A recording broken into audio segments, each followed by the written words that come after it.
Al-Quran menceritakan kisah Firaun yang zalim dan melakukan pembantaian terhadap bayi laki-laki yang lahir. Sosok Firaun yang paling kejam dan mengaku sebagai Tuhan ialah Ramses II.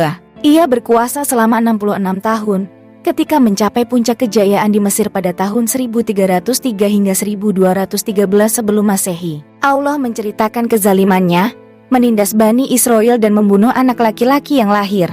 Apa yang menyebabkan Firaun membunuh semua bayi laki-laki? Artinya, sungguh Firaun telah berbuat sewenang-wenang di bumi dan menjadikan penduduknya berpecah belah. Dia menindas segolongan dari mereka Bani Israel. Dia menyembelih anak laki-laki mereka dan membiarkan hidup anak perempuan mereka. Sungguh, dia Firaun termasuk orang yang berbuat kerusakan. Quran Surat Al-Qasas ayat 4. Dalam ayat ini, kisahnya bermula dari kesewenang-wenangan Firaun dan rezimnya. Firaun berbuat sewenang-wenang di muka bumi kepada Allah dengan mengaku dirinya sebagai Tuhan dan juga kepada manusia dengan menjadikan penduduk negeri Mesir yang mereka kuasainya berpecah belah menjadi dua kelompok besar. Pertama, masyarakat Mesir dan kedua masyarakat Bani Israel. Bentuk kesewenang-wenangan itu antara lain menindas segolongan dari mereka, yakni kelompok Bani Israel, dengan cara dia menyembelih anak laki-laki mereka dan membiarkan hidup sambil mempermalukan anak perempuan mereka. Firaun termasuk kelompok orang yang berbuat kerusakan. Firaun menindas Bani Israel karena dianggap golongan yang berbahaya. Jika dibiarkan pasti akan menggerogoti pemerintahannya.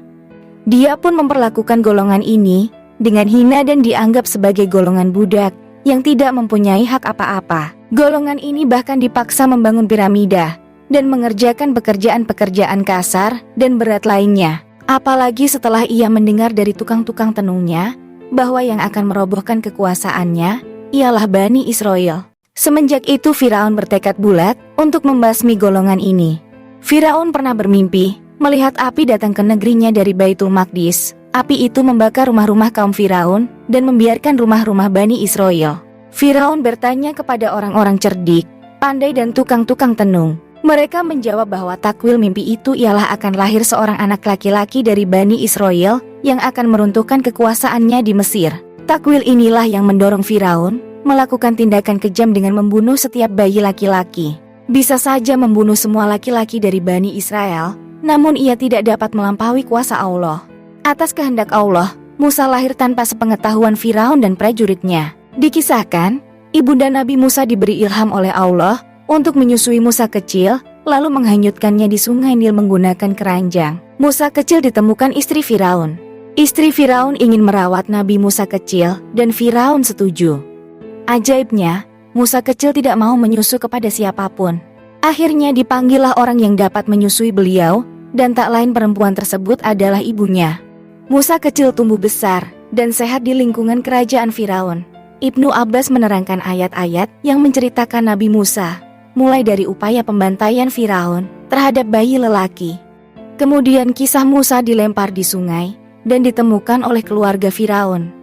Kemudian kisah Musa menarik jenggotnya Firaun hingga Musa diberi pilihan antara kurma dan bara. Termasuk kisah beliau membunuh orang Mesir, lalu beliau hijrah ke Madian dan menikah dengan salah satu putri Nabi Syuaib di Madian. Kemudian Musa kembali ke Mesir dan beliau salah jalan di kegelapan malam hingga beliau melihat api dan mendapat wahyu dari Allah.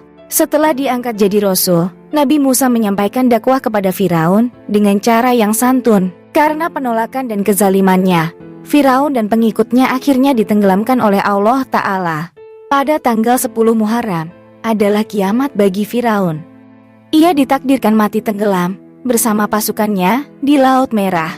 Pada detik-detik kematiannya, Firaun menyadari kebenaran Nabi Musa dan hendak bertaubat. Malaikat Jibril menghalanginya dengan menyumpal mulut Firaun dengan lumpur laut. Jibril sangat membenci Raja Firaun karena kesombongannya. Kisah tentang kebencian Jibril kepada Firaun tersebut diceritakan dalam hadis yang diriwayatkan Tirmizi. Dalam kitab tafsir Musa adalah nabi paling mulia di kalangan Bani Israel. Beliau bergelar Kalimullah, orang yang diajak bicara langsung oleh Allah di dunia, dan termasuk salah satu Nabi Ulul Azmi.